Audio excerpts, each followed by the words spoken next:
Hello everyone. I'm very happy to be with you today. I am Armelle Six. I come from Belgium. I'm 42. I am a spiritual teacher and coach, and I would like to tell you today a story but also examples or experiences and a teaching about surrender, trust, and awakening to your true nature.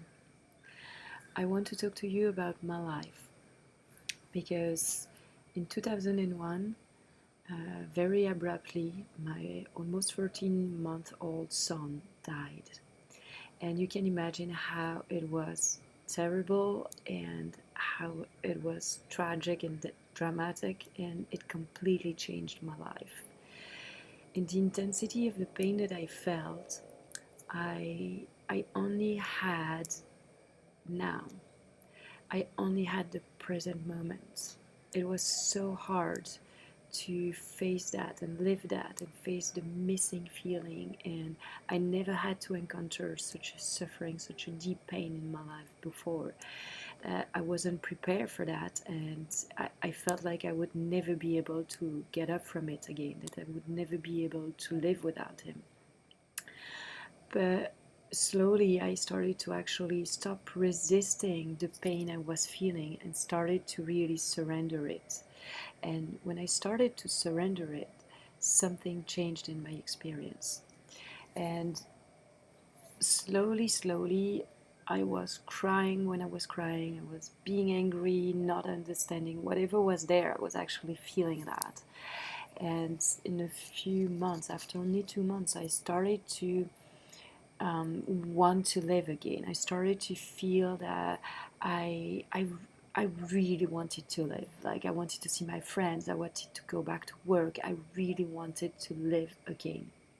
And I started to feel that life was so precious, and I had an urgency, an urge to live, to make the most of my life. And I started to hear my inner voice.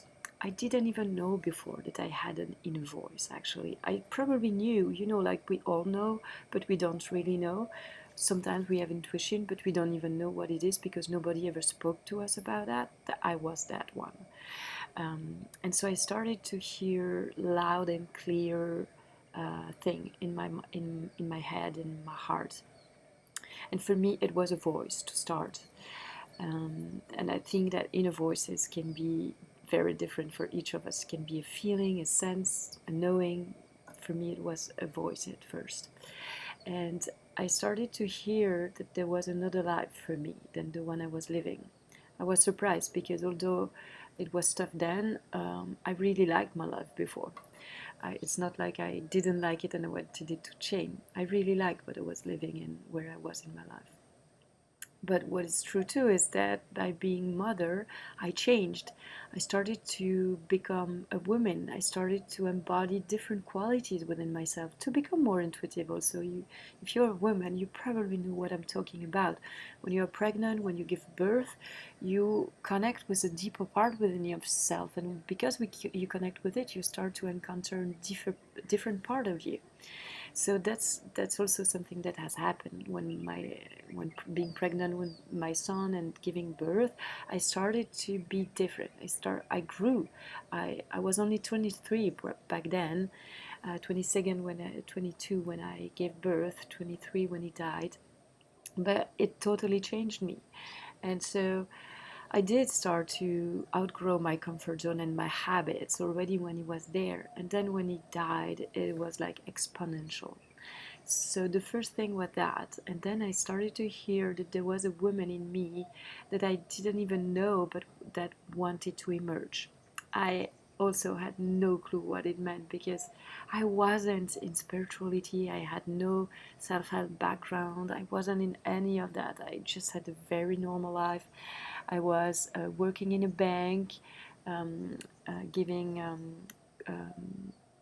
yeah, in the credit department, and I just had a very normal life, 9 to 5 job, my partner, everything was great in our relationship, and yeah, we were ready to build a house, and that's it. So very normal, nothing different than most people. And it started to actually spark something in me. I started to think a lot, and also the pain was there. So I started to look for ways that I could live with that. And I met a woman who actually told me that maybe I should go and see a psychotherapist or do something to help me deal with the pain and the loss and the missing, which is something I did. And in the process of that, I also realized that my partner and I, my ex-partner, the father of my son, and I didn't live the mourning exactly the same way. He was very much inside. He didn't want to talk. It was totally different. Maybe often like men mostly are. They don't know how to express what they feel. They go more inside. Maybe they will be more doing than something else. I wanted to talk, not all the time, but when I wanted to talk, I wanted to talk, and I wanted to live. I wanted to go out. I wanted to meet my friends. I wanted to feel life in me. I wanted to feel the juice of life. So it was more and more difficult in the relationship because we're going in different direction. And also, my ex-partner wanted to have a child again, and I was not into that at all. I didn't even understand how people could tell me, oh, you just have to have another one. It just couldn't be like that for me. Like, it was so big, it was impossible in my mind. So after 3 months, I heard, if you stay here, you're gonna die. And that made it for me. I decided to leave my partner, leave my job, leave my apartment, go back living to my parents for a while, and completely change my life. Took another job and lived totally differently. I mostly also left the town I was living in, also because I don't know, I just felt everything was brand new, and I just started to follow this inner voice and the joy within me and what I felt was right for me. And I feel it was part of how I got out of this sinking feeling that we can have when we live such a loss. I started to listen to this inner voice and to really trust it. I didn't know, it's not like I had to trust it or I wanted to trust it. It was just natural. This was so loud, and I could feel the direction in which it was pulling me, and I just wanted to go there. It made sense for me to go there. I felt that I was facing my fears, that I was outgrowing my comfort zone all the time, just by changing some things in my life, and it made it for me. It really got me out of my habits and got me into something different that I could put my mind into, my energy into, and therefore it was not all the time was the pain I was living. But when it was there, I was totally surrendering to it. Even changing my job, I was for a while a medical representative, and when I was in between two doctors, sometimes I was just totally falling apart in my car, crying and crying and crying, then drying my eyes, going to my next doctor, and then crying again. And then I was doing that sometimes the whole day. But in some way, that surrender and that keeping living opened up something for me. And what I saw is that in that pain and in everything, I only had the present moments.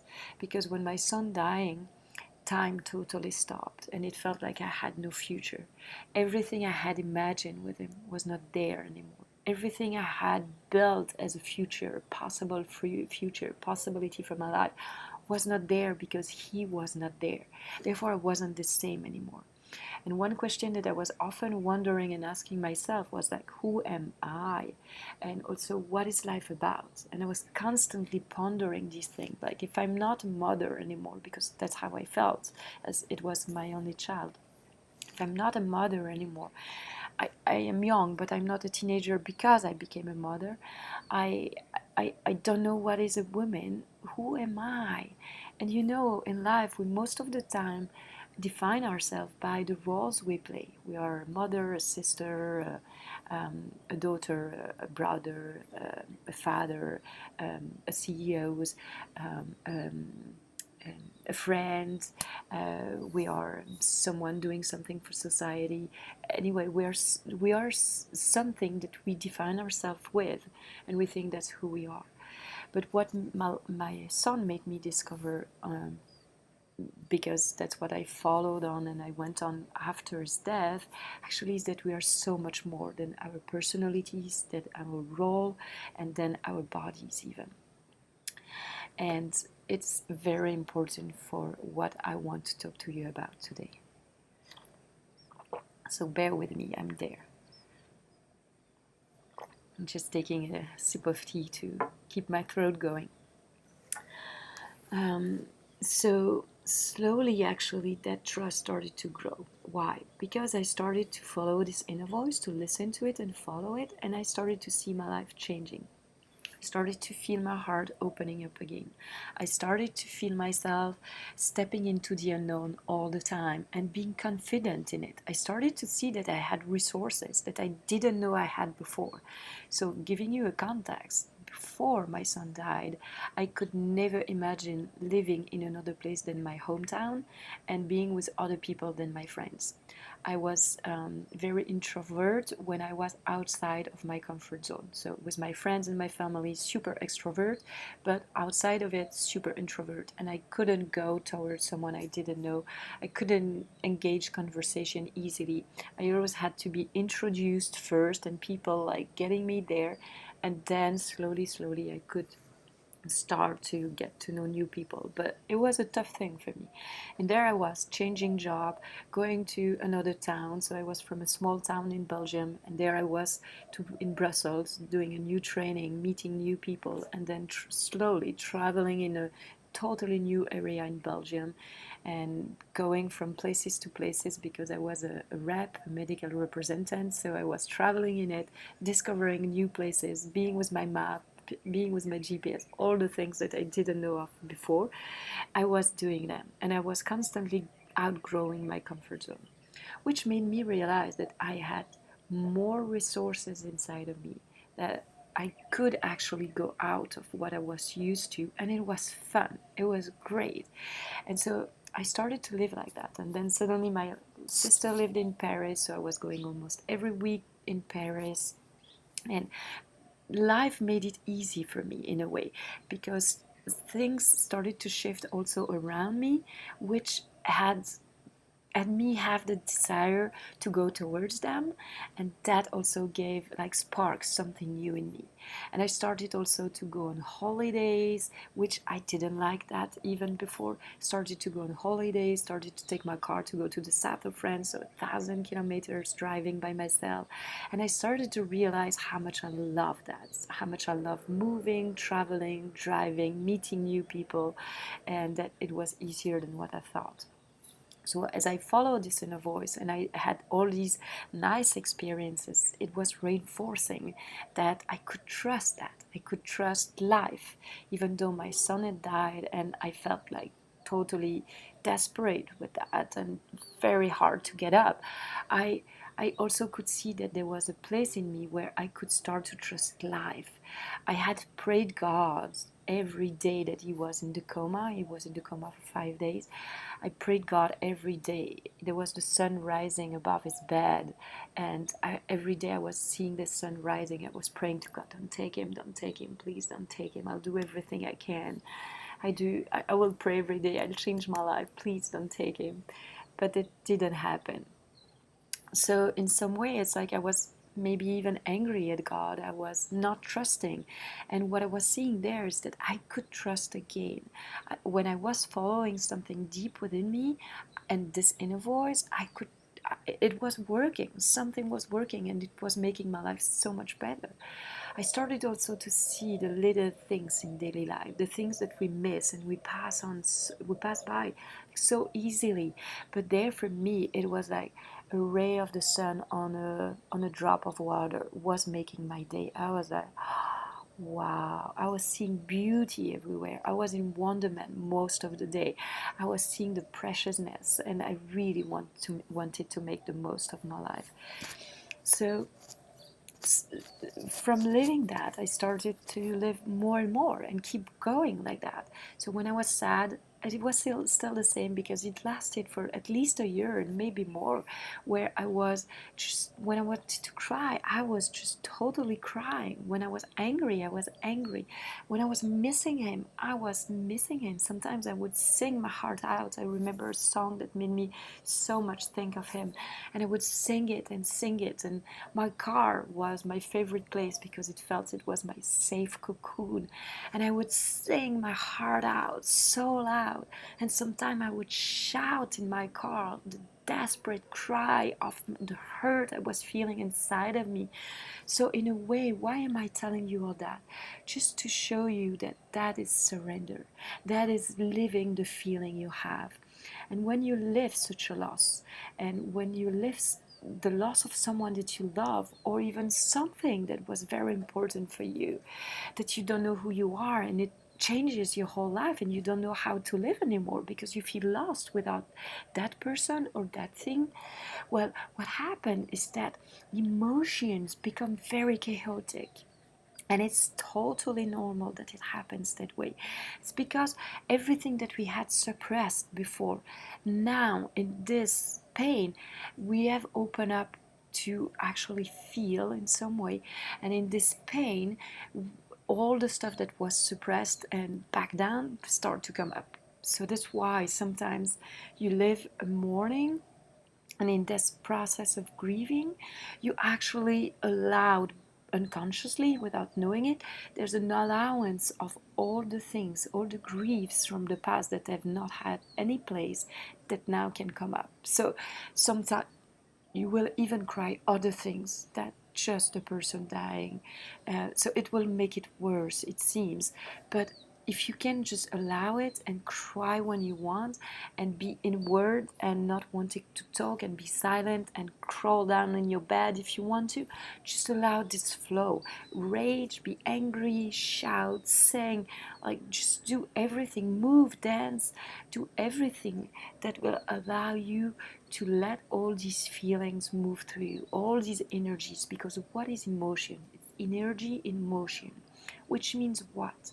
It means that if you don't allow this energy to move, you're gonna stuck it somewhere, crystallize it, freeze it somewhere in your body, and then it can create pain in the body, or even a sickness as the years pass by, and that maybe you didn't allow yourself to feel that.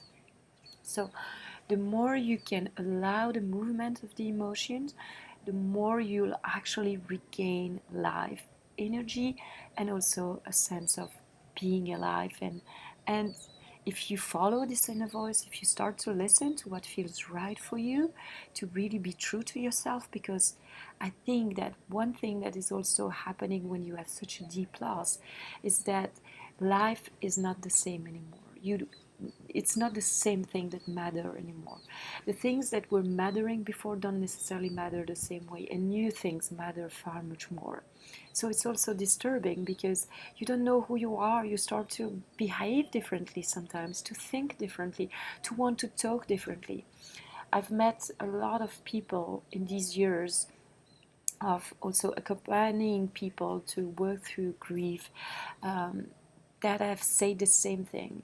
When they meet someone who has a grieving process or had a grieving process, they feel like they belong just because they are very direct and they go directly in depth.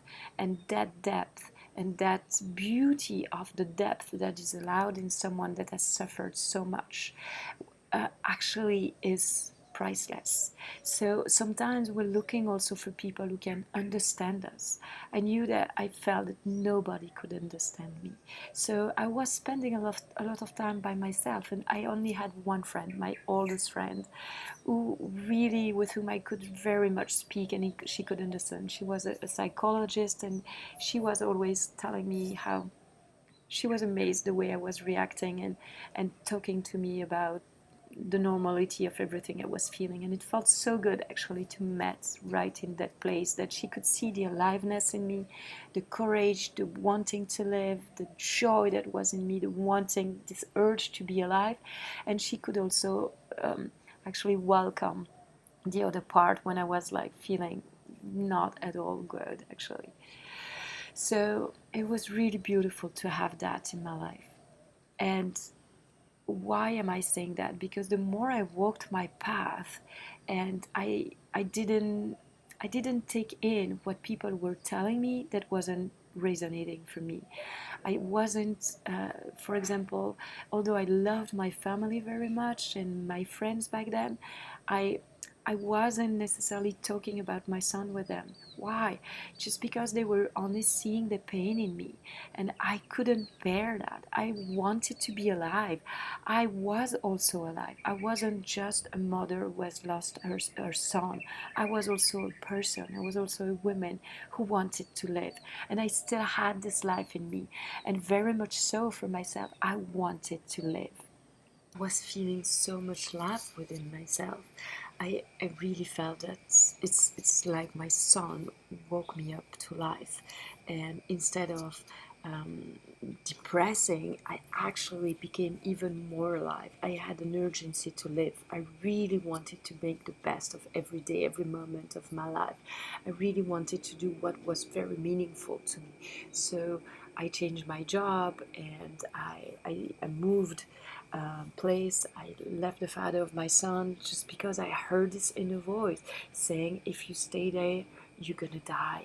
And I really felt that if I stayed in something that didn't resonate for me anymore, indeed, I would die. And when I heard that, I was like, okay, this is it. I have to change. I have to leave. It wasn't an easy decision because we already had lived something difficult, but I felt that's what I have to do. So I really encourage you, if you're living something like that, to start trusting yourself, to really listen, ask the universe, ask life, ask God, depending on what you believe on, about what's really going on in you. Like, ask, guide me, show me, I'm lost, I don't know anymore. Where am I to go? How can I help myself? What can I do to not live this deep, deep, deep pain anymore? Because yes, for sure, there is one thing: you would like the person that has died to come back, because somewhere in the mourning, in the grieving process, there is a denial. Like, we don't want them to have died because it's so hurtful for us. It's so painful actually to have to live this missing feeling. But if you really connect with them, if you start communicate with them, and you realize that there is a part of ourself which is the bigger part, which is our essence, which is everything, that never dies, and you can connect with that, you're gonna actually start to live something else. You're gonna start to shift the reality that you live with that person from an outer relationship to an inner relationship. And yeah, let the process unfold, because it can take several months, several years, even for some people. We're not all made the same way. But what I learned is that by surrendering to the feelings, the emotion, and what I was living, and also allowing the joy, the desire to live, the wonderment, the preciousness of life, the, the urgency that I was feeling, is like, "Oh, I have to live. I have to do the things that I was afraid of before." By by allowing that, I was also connecting with me, with something deeper. So I really feel that my son actually gave birth to me in the same way that I gave birth to him. I gave birth to him physically. He gave birth to me spiritually, and I really connected with what truly is life. So in this process, I started to listen to my inner voice even more. I traveled to Quebec, and I discovered a place that I so loved, and I had very deep awakening experiences. The first one, I just time stopped. Everything stopped. Everything came to stillness, total stillness and silence, and I just felt home. I just felt I was at home, but I didn't even know what it was back then. It's then, like years later, that I could understand, oh, that's what I lived. A sense where everything, like time, completely stopped. And all there was silence, total silence in my mind, but even silence around me. Like, I couldn't hear the noise. I was downtown Montreal, and I couldn't hear anything. And I was just looking everywhere, and it was so profound. And there was also another experience in the northern Quebec, because I lived in Labrador. Actually, I traveled in northern Quebec, Labrador, Newfoundland, and I really felt it was an initiatic path for me, that I was called there, that I wanted and I needed to go to the north, to go to what is most essential. I felt there is nothing else. And I was called so much to my essential nature, that I was called to what was true, to what had not been changed. And Labrador has almost not been changed by man. There's very little people living there. There's one road, there's just almost nothing. And I wanted to see the iceberg. The iceberg were also calling me to what is true, what is most essential, what is coming from the depth, like really from life itself. So I felt I was called by all that. And while I was on a boat one night, I looked up at the sky, and again I had this overwhelming feeling when I looked up, that we were all one, that everyone in this moment was gathered together, that all the stars I was looking at, I felt like each of them was one of our ancestors. And there were so many, and they were so bright there because it's so dark. And I felt an overwhelming feeling of all being there together, not one note in the universe, not one person that has been on this earth was missing, what one thing even that was missing. And it actually confirmed and strengthened the fact that death is not the end, that there is our essential nature is immortal, and we are all united and always connected. So I really wanted to share this message with you, because I know that we mostly don't have um, um, this vision of death. We think it's the end, but what if it wasn't? What if a part of us never dies? And that's what I feel my son woke me up to. He woke me up to the possibility of seeing death, but also therefore seeing life in a new way, in a totally new way. It's preciousness, that every moment counts, and then we can make the most of it. And also that when we listen to our inner voice, it's our inner wisdom, and something greater can unfold. And we receive that. Really, what is the path for ourselves? Why did we come to this earth? What do we have to give to people, to others? And I feel like it brought me back there, to really coming back to be the teacher I am, wake people up, talk about death, talk about life, talk about suffering, and actually saying that it can end. Suffering is not a necessity. Yes, it's part of our life, but it doesn't need to go on. We can end it now by waking up to who we are. And as I went on this path, I just kept going, and going into deeper and deeper place. And I found myself on a spiritual path where I retreated from the world for 5 years, just meditating, contemplating what is life, who am I in essence, who am I, and allowing this question to sink in, and not to learn to respond to it with an intellectual answer, but really with a deep, meaningful experience. And as I went on this path, I learned to be present each and every moment, no matter what I would do. And I learned that the joy that's intrinsic to our true nature is actually coming from within, that the joy is not coming from what we do, who we are, the roles we play.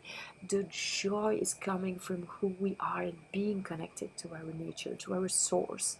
And and the more I was living that, and I was learning what service is, and I was volunteering and being devoted to what is greater within myself, and being guided by that, I actually lived. And yeah, I felt more alive than ever. And I had other awakening, profound awakening experience when I was just drinking a smoothie at McDonald's. It's a very common experience. And suddenly it's like everything fell away.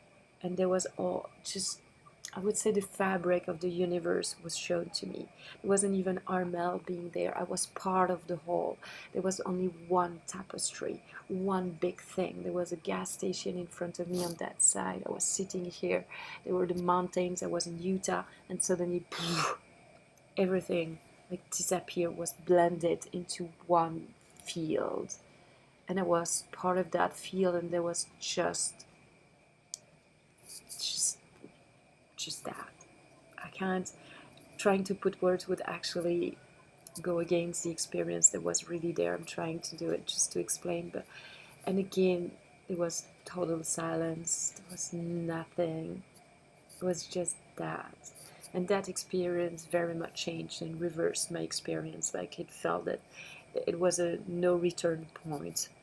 And I had many points like that in my spiritual journey, but that one felt even more meaningful. And after that, I was invited to Belgium to teach, and I started to teach. Then I went back. I went back to the community I was in, and led the retreat center in Hawaii for a year.